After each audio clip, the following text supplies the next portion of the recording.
আসসালামু আলাইকুম। আজকের টিউটোরিয়ালে পাশে যে চিত্রটি দেখতে পাচ্ছেন, এই চিত্রটি অটোক্যাডে কিভাবে ড্রয়িং করবেন সেটি দেখাবো। প্রথমে লাইন টুল সিলেক্ট করবেন। লাইন টুল সিলেক্ট করার পরে 80 ফুট দিবেন, এন্টার। আবার এদিকে যাবেন 100 ফুট, এন্টার। আবার লাইন টুল সিলেক্ট করবেন, এখানে একটা ক্লিক এবং এখানে একটা ক্লিক। এই ডাইমেনশনগুলো ঠিক আছে কিনা একটু চেক করে নিতে হবে। অ্যানোটেশন দিকে অ্যালাইন, অ্যালাইন থেকে এন্টার প্রেস করবেন। 120 ফিট, এদিকে 80 ফিট, এদিকে 100 ফিট, 82.46 ফিট দেওয়া আছে। এখানে 82 ফুট 6 ইঞ্চি আসছে, আর এদিকে আসছে 82 ফুট 46 ইঞ্চি। এটা কিন্তু কোনো পার্থক্য নাই, কারণ এটা ছিল ফুটে আর অটোক্যাডে এখানে ইঞ্চিতে দেখাইছে। কারণ 6 ইঞ্চি সমান 0.50 ফুট, আর এখানে 46 ফুট আছে, আর কাছাকাছি। এই জন্য অটোক্যাড এটাকে 6 ইঞ্চি দেখাচ্ছে। মোট কথা হচ্ছে ডাইমেনশন ডায়াঙ্গুলার ঠিক আছে। কিবোর্ড থেকে লিখে ইন্টার প্রেস করবেন, পিক পয়েন্ট সিলেক্ট করবেন, ভিতরে একটা ক্লিক করবেন এবং বাইরে মাউসের রাইট বাটন ক্লিক। এটা আমার একটা পলিলাইন হয়েছে। পলিলাইনটাকে এখন কপি করব। সিলেক্ট থাকা অবস্থায় কপি করে এই পলিলাইনকে 3টি সমানভাবে বিভক্ত করতে হবে। এটা করার জন্য কিবোর্ডে টাইপ করতে হবে এপি, এন্টার। এই সিটিপিএলএস নামে যে সফটওয়্যারটা আছে এটা লোড করতে হবে। লোড। এরপর একটা এখন এই এরিয়াতে কি পরিমাণ স্কোয়ার ফুট আছে সেটা বের করতে হবে। কিবোর্ড থেকে এলআই টাইপ করে এন্টার। যে স্কোয়ার ফুটটা পাওয়া যাবে এটাকে কপি করতে হবে।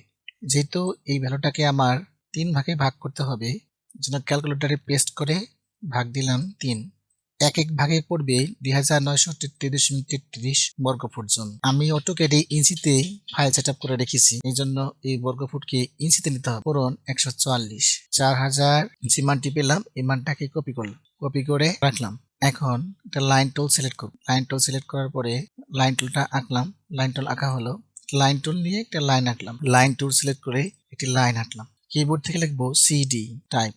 এরপর এই পলিলাইনটা সিলেক্ট করলাম, এই লাইনটাকে সিলেক্ট করলাম। এখান থেকে এদিকে বন্টন হবে, এই জন্য এখানে একটা ক্লিক করলাম। আর যে মানটা আমরা পেয়েছিলাম সেই মানটা এখানে পেস্ট করে দিলাম। এই যে কমা থাকলে কমাটা উঠিয়ে দিবেন। Press inter, press S. AutoCAD automatically 2933.33 বর্গফুট ভাগ করে নেবে। ভাগ করা শেষ। এখন কিবোর্ড থেকে লিখবো বিও বাউন্ডারি পয়েন্ট। এখানে একটা ক্লিক, এখানে একটা ক্লিক এবং বাইরে মাউসের রাইট বাটনে একটা ক্লিক। এই লাইন টুলটাকে সিলেক্ট করে দেব। এখন এটাকে সিলেক্ট করে এলআই প্রেস করে দেখবো এখানে আছে কিনা। হ্যাঁ, এখানে আমার 2933.33 স্কোয়ার ফুট বন্টন হয়ে গেছে। এখান থেকে ওই সমপরিমাণ অংশ বন্টন করব। আবার একটা লাইন টুল সিলেক্ট করে লাইন আউট করলাম। এরপর কিবোর্ডে টাইপ করলাম সিডি, প্রেস ইন্টার।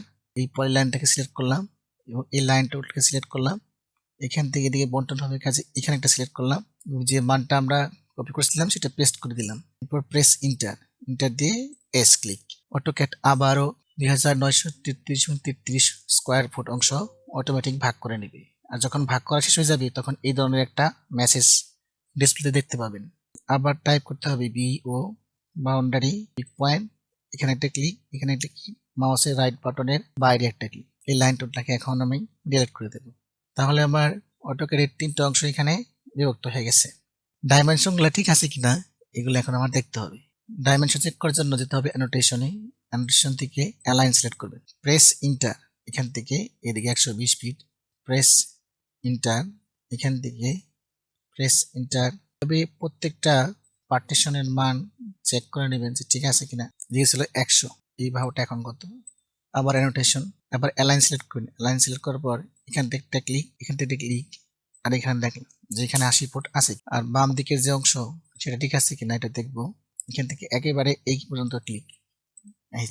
তাহলে আমরা চিত্রের মতো করে যে কোনো ডায়াগ্রাম অটোক্যাডে আর্ট করতে পারবো এবং সিডিবিএলএক্স সফটওয়্যারের সাথে অটোমেটিক্যালি অটো বন্টন কেউ করা যায় সেটাও করতে পারবো।